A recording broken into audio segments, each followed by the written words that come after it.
a cold winter morning, Donald Trump was driving through New York City to a meeting. The streets were crowded with people hurrying to get where they were going. But then Trump noticed something sitting on the sidewalk at a corner. The man was wearing a frayed blanket and a torn military jacket, and next to him was a cardboard sign with the words, "I am a veteran, please help," in bold letters. As soon as he told his driver to stop, Trump went to his security information and said, "I want to know who he is." As he got out of the car, the cold breeze struck his face. When Trump approached the individual, the man noticed him coming and gave him a questioning look. He winced but stayed seated while speaking softly. Trump said, "Hello, what's your name?"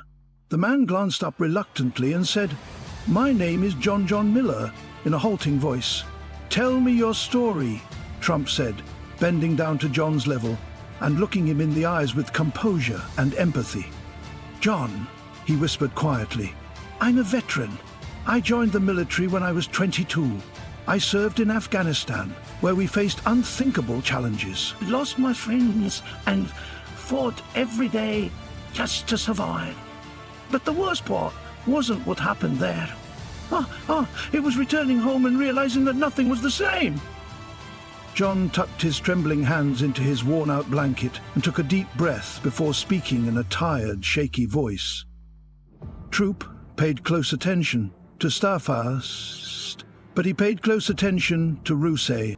His look conveyed the gravity of JK's story in every word. JK's voice started to falter. "I was seriously hurt on one of the missions," and he went on.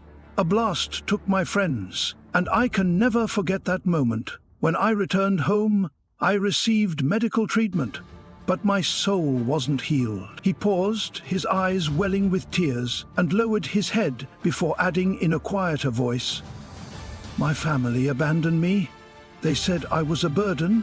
I lost my job. Then when I couldn't pay my debts, I lost my home. One day, I found myself on the streets, cold, hungry, and completely alone," John said. "No one offered a helping hand. As if nobody even notices me. People pass me by as if I were a ghost. I was sleeping on the streets last winter when the man next to me froze to death, right beside me. When I woke up, he was still wrapped in his blanket. I called the police, but it was too late. He was a Vietnam veteran. What scares me the most is the thought that one day, that could be me. Someone might find me like that."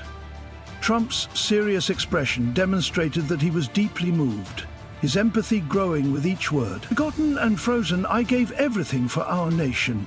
But now my life is utterly in the dark, and sometimes I wonder why I survived."